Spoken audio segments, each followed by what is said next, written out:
No, no, pues.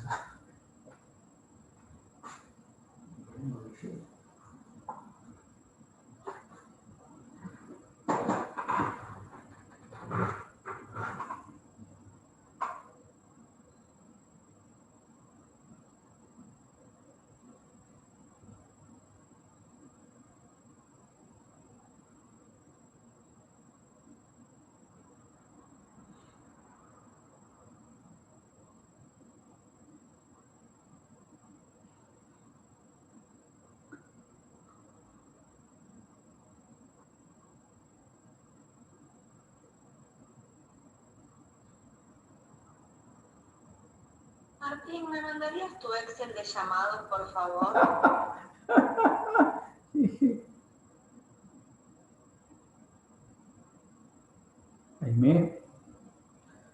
Aimé, el Excel llamado, ayer yo se perdió, se me borró todo. Ahora estoy viendo cómo lo recupero.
Hola, ¿cómo están?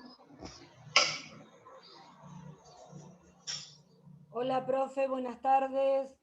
Hola, profe, buenas tardes. ¿Qué tal?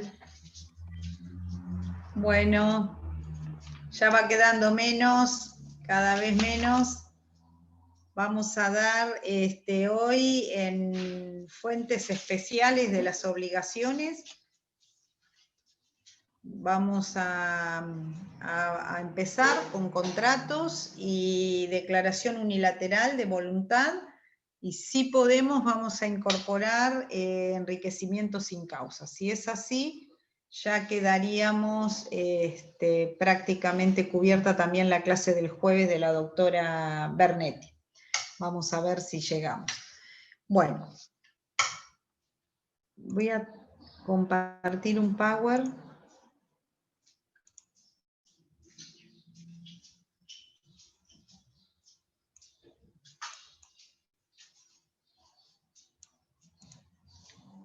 Muy bien.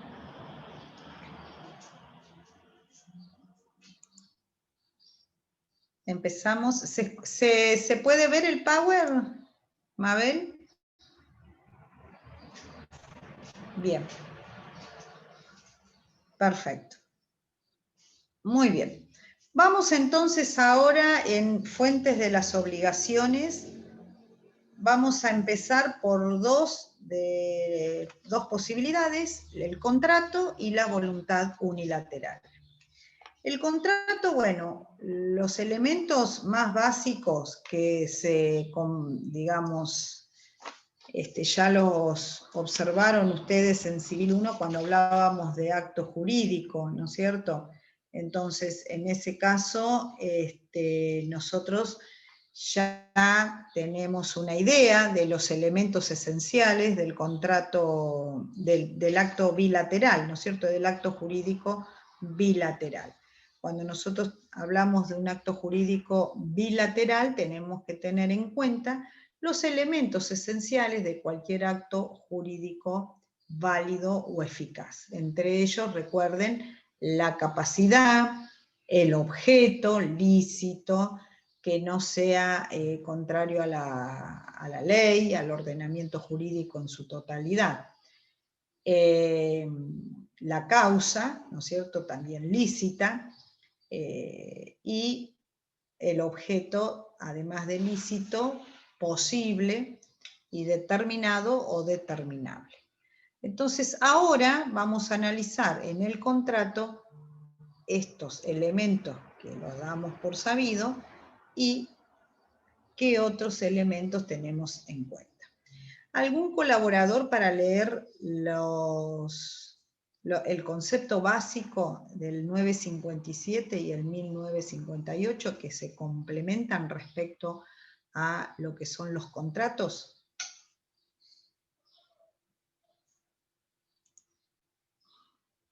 Yo lo leo si quiere, doctora. Te agradezco, dale. Artículo 957, definición. Contrato es el acto jurídico mediante el cual dos o más partes manifiestan su consentimiento para crear, regular, modificar, transferir o extinguir relaciones jurídicas patrimoniales. Y el Perfecto. Ahora lo leemos, entonces. Conforme la definición que leímos, entonces, es un acuerdo legal, por supuesto, el contrato, puede ser oral, puede ser escrito, nos remitimos ahí a las formas, no hay formas solemnes, hay libertad para las partes, salvo que en el contrato contenga algún tipo de situación que sí requiera de una formalidad específica. Pero la característica importante es que es entre dos o más personas este tipo de contrato bilateral. Entonces, ¿para qué esas dos o más personas se ponen de acuerdo o hacen una convención? Para crear, regular, modificar, transferir o extinguir relaciones jurídicas de índole patrimonial, ¿sí? Entonces, es muy similar al concepto de acto jurídico. obviamente, volvemos a insistir, deben estar presentes todos los elementos esenciales de cualquier acto jurídico válido. ¿Qué principios van a estar presentes en este contrato o en este acto bilateral, acto jurídico bilateral? Primero, la autonomía de la voluntad, ¿no es cierto? Es decir, no puede estar afectada, porque si no estaríamos frente a vicios que pueden ser de nulidad absoluta o nulidad relativa. Entonces, primero de todo, la autonomía de la voluntad, es decir, la libertad de las partes para llegar a ese acuerdo. Segundo, la buena fe. La buena fe es un principio general que ya lo tenemos expresado en el título preliminar. Las partes van a adecuar o van a actuar en ese contrato conforme lo que ambas partes entendieron, verosímilmente entendieron o pudieron haber entendido, ¿no es cierto? Entonces, a esos negociantes los va a obligar, una vez que hayan celebrado ese convenio, y ese convenio después se va a interpretar y ejecutar conforme a lo que las partes establecieron, de buena fe. Si hubiera mala fe, si hubiera dolo, si hubiera error, si hubiera algún tipo de simulación o violencia en ese acto, entonces nos apartamos de la buena fe y podríamos, vuelvo a insistir, frente a un acto nulo o un acto ineficaz, ¿sí? Una vez que las partes han llegado a ese acuerdo, ¿no es cierto?, y teniendo presente que reinó la buena fe, lo que las partes estipularon para esas mismas partes es ley. ¿Cuáles son los elementos del contrato? Bueno, uno de los más importantes para poder determinar frente a qué tipo de obligación estamos es el objeto. Un colaborador para leer el 1003. Augusto. Buen día, profesora. ¿Cómo te va? Todo bien. ¿Leo el artículo? Dale, por favor. Bien. Artículo 1003, disposiciones generales. Se aplican al objeto del contrato las disposiciones de la sección primera, capítulo 5, título cuarto, del libro primero de este código. Debe ser lícito, posible, determinado o determinable, susceptible de valoración económica y corresponder a un interés de las partes, aun cuando éste no sea patrimonial. Bueno, entonces, el objeto nos remitimos al concepto general, que ya lo vimos en las primeras unidades del programa de obligaciones, y también lo habíamos visto en Civil 1, cuando nosotros veíamos las características del objeto. Recuerden que el objeto puede estar determinado ab inicio, o desde el comienzo, o puede estar, o puede ser determinable, es decir, dar las pautas para determinarlo en un momento posterior al momento de la celebración del contrato. Después, el otro punto o el otro elemento importante es la causa. Esto también condice con los elementos analizados cuando comenzamos a estudiar obligaciones, ¿no es cierto? La causa. ¿Cómo debe ser esa causa? ¿Qué pasa si estamos frente a una ausencia de causa o una causa que no respete el principio de buena fe o la licitud de ese contrato? Otro voluntario para leer el 1013 y el 1014, por favor. Yo lo leo, profe. Dale. Artículo 1013. Necesidad. La causa debe existir en la formación del contrato y durante su celebración y subsistir durante su ejecución. La falta de causa da lugar, según los casos, a la nulidad, adecuación o extinción del contrato. Artículo 1014. Causa ilícita. El contrato es nulo cuando: A. Su causa es contraria a la moral, al orden público o a las buenas costumbres. B. Ambas partes lo han concluido por un motivo ilícito o inmoral común, Si solo una de ellas ha obrado por un motivo ilícito o inmoral, no tiene derecho a invocar el contrato frente a la otra, pero ésta puede reclamar lo que ha dado, sin obligación de cumplir lo que ha ofrecido.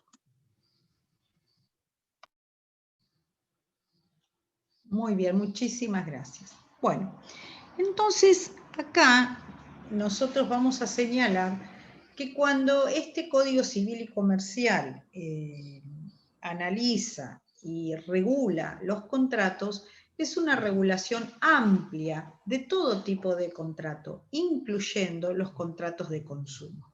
Por eso, en principio, digamos, los elementos del contrato son en común a todo tipo de contrato y no podemos dejar afuera los principios del contrato en algunos tipos de contrato específico, por ejemplo, los de adhesión o los contratos de consumo. ¿Cuáles serían los elementos básicos para estos contratos? Respetando la limitación de los principios que señalamos, primero, la libertad de las partes. Las partes tienen la facultad de celebrar el contenido del contrato dentro de estos límites que señalamos, ¿no es cierto? La ley, el orden público, etc. Ahora, las normas legales estas son supletorias de la voluntad. En principio, dijimos entonces, la voluntad de las partes es lo que reina, y dentro de esa voluntad, la libertad de hacerlo de acuerdo a lo que las partes convengan. Límite a esa libertad, estos principios generales. En algunos casos, estos principios generales van a tender a proteger a alguna de las partes. En el caso de los contratos de consumo, ¿no es cierto?, hay disposiciones de carácter indisponible, es decir, de total protección a una de las partes más débiles dentro de esa relación. A ver, ¿quién puede leer el artículo 962?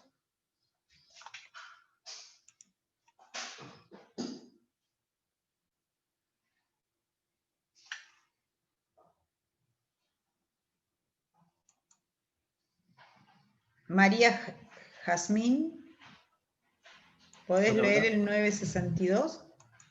Sí, profe, lo leo. Dale. 962. Carácter de las normas legales. Las normas legales relativas a los contratos son supletorias de la voluntad de las partes, a menos que de su modo de expresión, de su contenido o de su contexto resulte su carácter indisponible. Bien, yo te escuché bajito, pero no sé si el resto pudo escuchar. Si no escucharon bien, lo escriben para buscarlo cuando estudien este tema, el 962, ¿sí? Bárbaro. Muy bien. Pasamos ahora a la forma. Dijimos que hay libertad de formas en principio, salvo que esté contenido en esa relación contractual alguna formalidad específica, por ejemplo, la compra-venta de un inmueble. Nosotros en ese caso vamos a tener que respetar la forma a través del instrumento que se requiere para poder otorgar la transmisión de dominio de un inmueble y su posterior inscripción en el registro de la propiedad inmueble. Entonces, si bien hay libertad de formas, esta va a tener que adecuarse al tipo de elementos que estén incluidos en ese contrato. Entonces, ¿quién puede leer el 1015? Yo lo tengo, profe. Marcela, Yanibeli. Bueno, sí, dale, profe, fuerte. lo puedo leer. Dale. Hola, ¿se escucha? Sí, perfecto. Bien, perdón. Artículo 1015, libertad de formas. Solo son formales los contratos a los cuales la ley les impone una forma determinada.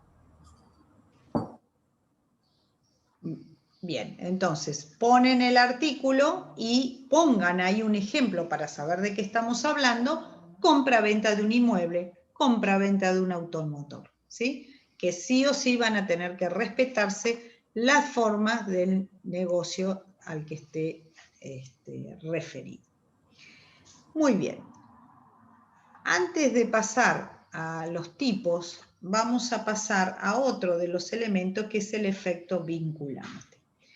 Todo contrato válidamente celebrado es obligatorio para las partes. Como dijimos más arriba, una vez que se ha plasmado esa voluntad en el acuerdo, lo que allí esté contenido es ley para las partes, ¿sí?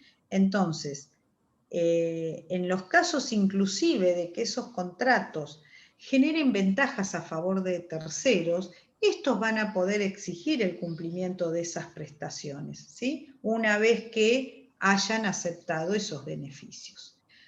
Después, muy relacionado con el principio de libertad de las partes, el contrato solo puede ser modificado o extinguido en los presupuestos que estén autorizados por la ley. Por ejemplo, el artículo 959. Los jueces de por sí no pueden modificar sus estipulaciones, ¿sí? Salvo algunas excepciones. ¿Quién puede leer el 959? Es muy importante que lo anoten acá el 959. Yo se lo voy a anotar en el chat. Lo leo.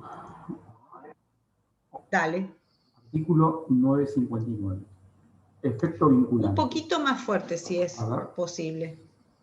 Artículo 959. Efecto vinculante. Todo contrato válidamente celebrado es obligatorio para las partes. Su contenido solo puede ser modificado o extinguido por acuerdo de partes o en los supuestos en que la ley lo prevé. Perfecto. 960, ¿lo podés leer? 960. Facultades de los jueces. Los jueces no tienen facultades para modificar las estipulaciones de los contratos, excepto que sea pedido de una de las partes cuando lo autoriza la ley, o de oficio cuando se afecta de modo manifiesto el orden público. Perfecto. Bueno, entonces, importante es, ¿hay un límite? Sí. Cuando, por ejemplo, por alguna razón, como ocurre en los casos del control judicial de cláusulas de adhesión, cuando estas cláusulas se convierten en abusivas o fueron abusivas desde su comienzo, o en ciertos contratos de consumo. En estos supuestos podrá decretarse la nulidad o conservarse el vínculo, pero adecuando las circunstancias del mismo de la manera más equitativa para las partes. La jurisprudencia se ha considerado en general como cláusulas de exclusión de cobertura de salud por parte de una empresa de medicina prepaga por preexistencia de una enfermedad, al ser esta desconocida por el portador al momento de afiliarse al sistema.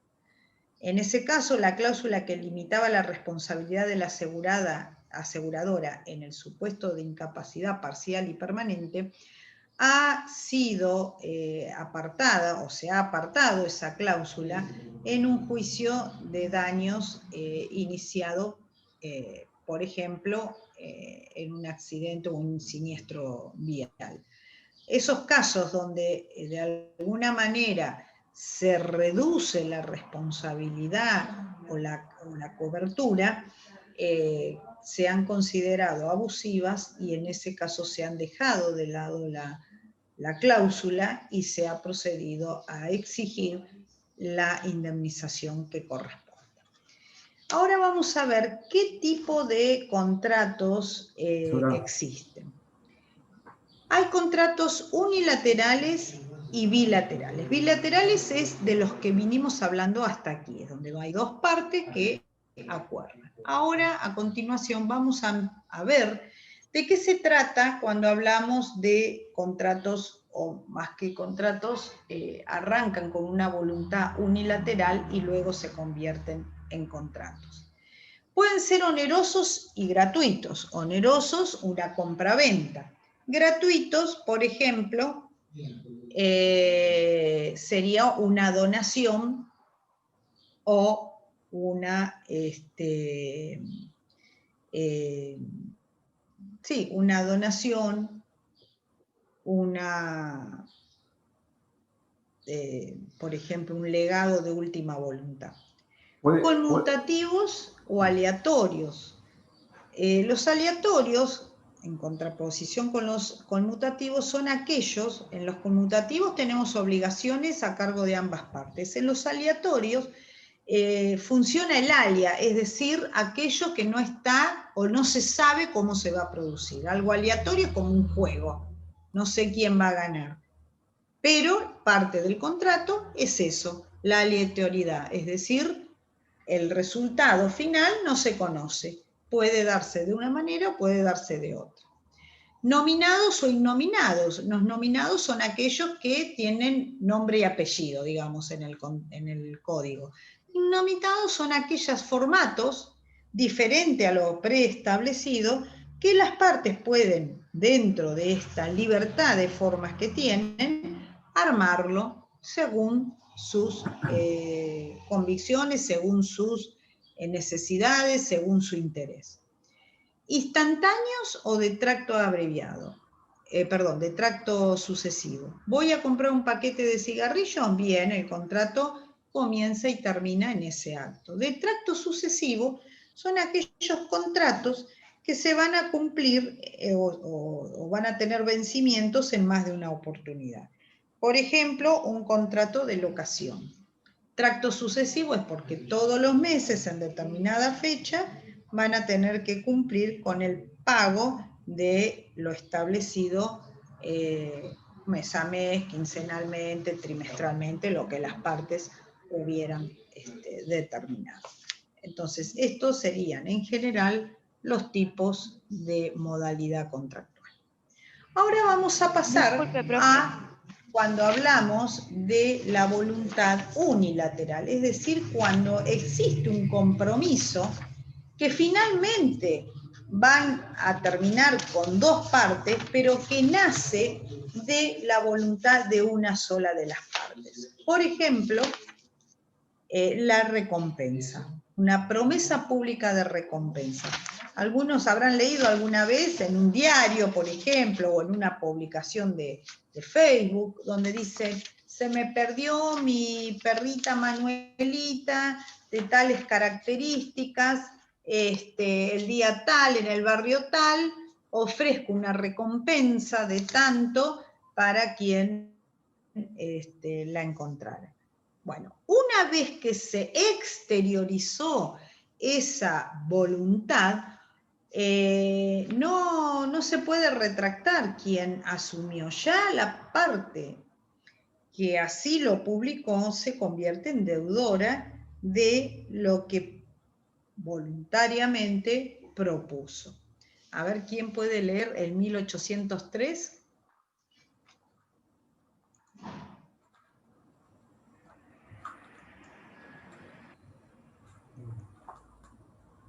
¿Lo leo, Mario profe? Rodríguez, ¿puede ser?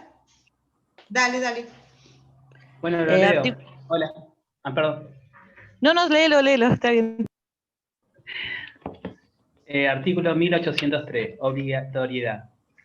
El que mediante anuncios públicos promete recompensar con una prestación pecuniaria o una distinción a quien ejecute determinado acto, cumpla determinados requisitos o se encuentre en cierta situación, queda obligado por esa promesa desde el momento en que llega al conocimiento del público.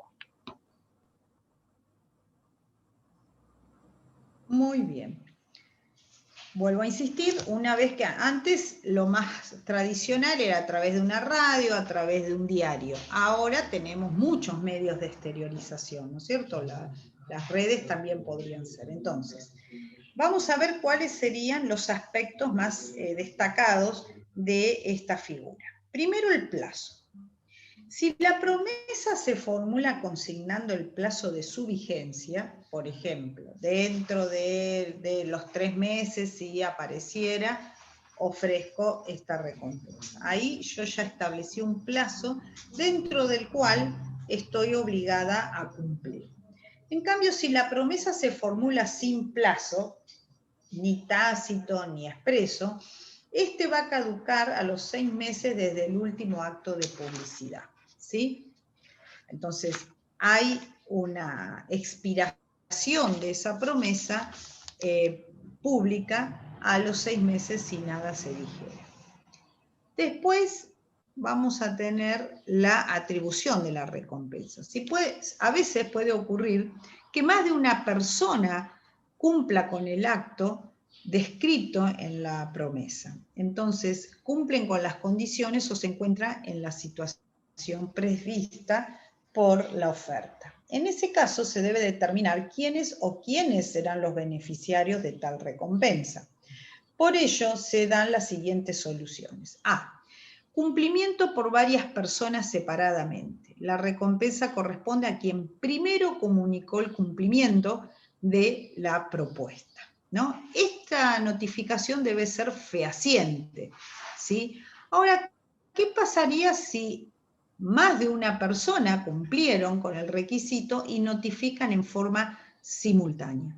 En ese caso, si es en forma simultánea, debe distribuirse en partes iguales, ¿sí? Ahora, ¿qué pasa si el cumplimiento se da por varias personas en común? Es decir, se aplica el criterio acordado por los contribuyentes. Es decir, con cuánto contribuyó cada parte para lograr ese resultado. En subsidio, el promitente entrega lo prometido por partes iguales, cuando no se puede determinar en cuánto contribuyeron cada uno. ¿Es posible revocar esa promesa, volverse para atrás? Cuando la promesa se formuló por un plazo expreso, no existe libertad del promitente para arrepentirse o revocarla, sino que tiene que esperar el plazo dentro del cual se comprometió. Pero si la recompensa se ofreció públicamente sin un plazo, esta puede ser retractada en cualquier momento por el promitente.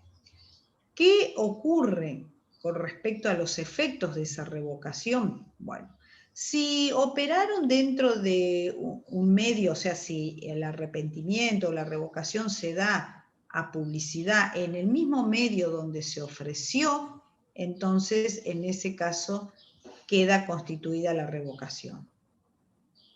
Pero si no se realiza en el mismo medio, esa revocación es inoponible para quien ejecutó el acto con posterioridad a la revocación. Si yo lo publiqué en el diario La Capital, la revocación, en aquellos casos, vuelvo a insistir, que fue sin plazo, se tiene que dar en el mismo medio. No puede darse en otro medio, porque en ese caso, si alguien cumpliera, el promitente deberá cumplir con lo prometido. ¿Se entiende? Es muy importante esas diferentes sutilezas. Bien. En este caso, este tipo de contrato genera obligaciones solo, obviamente, para una parte del contrato.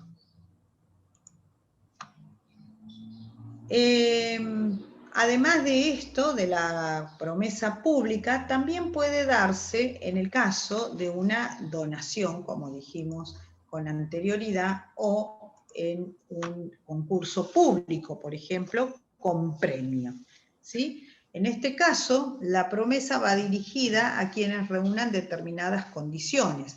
Por ejemplo, un concurso sobre obras artísticas, un concurso literario. En este caso, van a tener que cumplirse los requisitos de validez de esa promesa, ¿sí? Entonces, primero, ¿quiénes podían ser destinatarios de esa promesa? Puede dirigirse al público en general o a determinadas características, que puede ser dentro de, bueno, por ejemplo, un premio hacia una obra literaria. Puede ser que el requisito sea que la persona que concursa tenga que ser escritor o escritora. Después la determinación del premio, que tiene que estar desde el principio. En este caso puede también contar con un jurado designado, pero ese jurado, en el caso de que sea quien determine a quién corresponde el premio, debe ser publicado, ¿sí? Y asimismo, el dictamen que emane de ese jurado también debe ser publicado, ¿sí? ¿Qué pasa entonces con el premio? Una vez que se determine quiénes son los acreedores de ese premio, tienen todos los derechos para exigir a quien publicó esa liberalidad, ese premio, a cumplirlo en la forma que lo ha establecido, ¿sí? Profesora. Bueno, Profesora, entonces, ¿sí? ¿puedo hacer una consulta? En cuanto a la promesa No te entiendo, discúlpame. Una pregunta. En cuanto a la promesa pública, el que la ofrece puede ser tanto un particular como el propio Estado. Me refiero al Estado cuando publica, no sé, una recompensa por tal información o la localización de tal persona. Claro, el Estado se comprometió. Es cierto, por ejemplo, cuando hay un delito, vieron que muchas veces se ofrece... Sí, sí. Es la misma. Exactamente. Está bien. Claro, me bueno, confundía cuando hasta acá público, entonces es Power, nos quedaría el enriquecimiento sin causa, que lo vemos la clase que viene, entonces, que eran los temas, a ver, que me informó la doctora Bernetti. A ver, Profe, una consulta. Sí. ¿Puede repetir los tipos de contratos nominados e innominados, por favor? Sí, nominados, por ejemplo, compraventa, comodato, locación, todos los que mutuo. Y los innominados son aquellos que no tienen una forma preestablecida, sino que las partes lo adecúan a sus necesidades, a sus requerimientos, a sus fórmulas libres, ¿sí? Entonces, en ese caso son innominados, porque no puede existir un nombre para cada tipo de contrato en particular. Muchas gracias. No, de nada. Bueno, quedamos así, chicos, entonces. Nos vemos la clase que viene. Cualquier duda, aprovechamos esa clase para evacuarla, porque ya la semana que viene es el parcial. Profe, ¿le puedo hacer una consulta? Sí, cómo no. La modalidad del parcial, ¿se sabe ya? ¿Va a ser la misma que el parcial anterior? Sí, como el parcial pasado. Un mix de... Profe. Un mix de actividades. Genial, Profe, muchas gracias. El martes que viene No, de es nada. feriado. ¿Tenemos clases igual? No te escucho. Ay, el martes dice que el martes es feriado. ¿Tenemos clases el igual? miércoles puede ser entonces, sí, el miércoles. El miércoles el martes es parcial. feriado, es cierto. Sí. Pero el miércoles es el parcial. Sí, por eso. Por cronograma hoy sería la última clase con usted. Claro, por cronograma hoy es la última clase. Lo que voy a hacer es, si ponen alguna clase de repaso, nos sumamos. Y si no, hoy nos quedaría enriquecimiento sin causa. Le voy a dar los lineamientos ahora y lo sumo a este Power, así tienen todos los temas, ¿les parece? Sí, perfecto. Bárbaro. Bueno, entonces anoten, o fíjense que ustedes, esto ya lo habíamos analizado, el enriquecimiento sin causa, como una de las figuras donde justamente existe un enriquecimiento por parte de una de las partes versus el empobrecimiento de la otra parte. Yo digo que acá es como si tuviéramos dos vasos conectores, ¿no es cierto? Entonces, vemos el líquido, son los patrimonios. Para que exista un enriquecimiento sin causa, aquel que haga el reclamo tiene que demostrar que su patrimonio disminuyó en beneficio del aumento del patrimonio de la parte a la que le está reclamando. En ese caso, ¿no es cierto?, debe existir una correlación entre el patrimonio del actor y el patrimonio del deudor. ¿Qué es lo que se persigue con este enriquecimiento sin causa?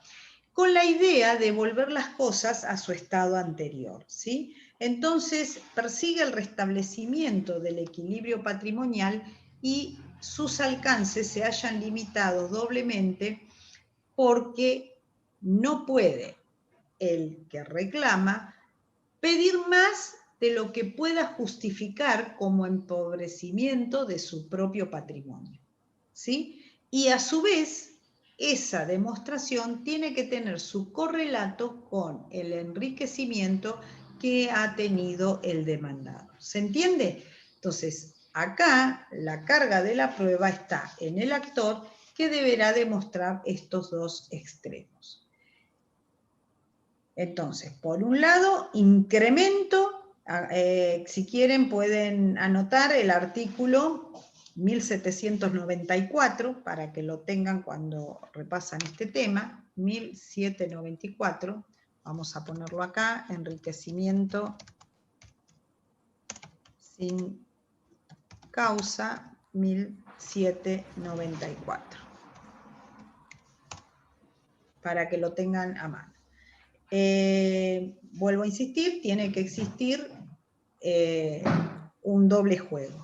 No se olviden nunca de esta particularidad de la figura. Y la relación de causalidad que debe existir entre el acrecentamiento del patrimonio del deudor y el empobrecimiento en el patrimonio del reclamante o acreedor. Y además, no debe existir una causa, ¿sí?, que justifique ese enriquecimiento.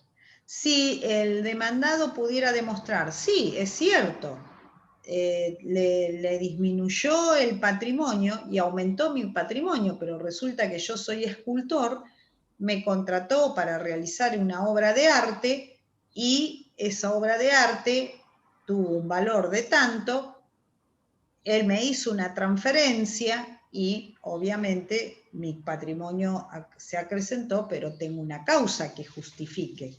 En cambio, para que exista enriquecimiento sin causa, no debe poder acreditarse una vinculación entre el empobrecimiento de uno y el acrecentamiento del patrimonio del otro.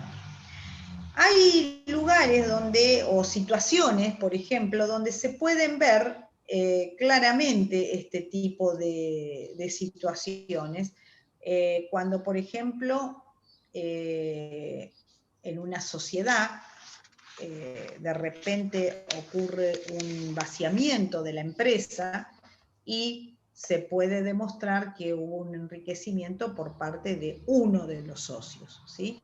Entonces, en ese caso se va a poder interponer esta figura de la actio in reverso o enriquecimiento sin causa. Bien, entonces, fundamental para tener presente esta figura. Demostrar la conexión entre el empobrecimiento y el aumento, y por el otro lado, la carga probatoria de esa situación la tiene quien realiza el reclamo o la acción. No tiene muchas dificultades, pero el elemento más importante es el nexo de causalidad. Vamos a poner acá, entonces, nexo de causalidad entre el empobrecimiento de quien lo solicita, del actor, y el enriquecimiento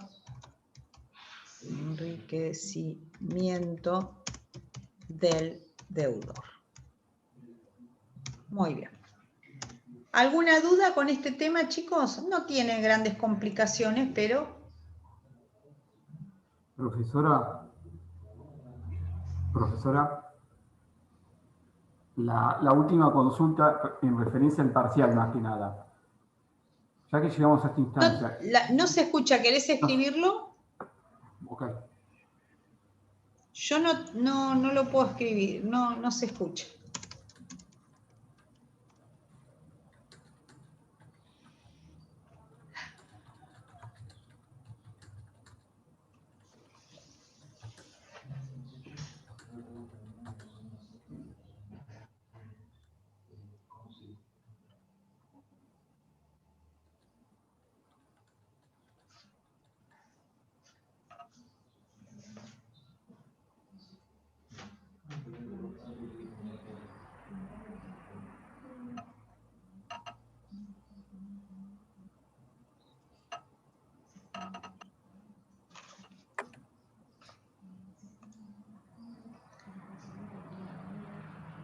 El parcial todo, chicos.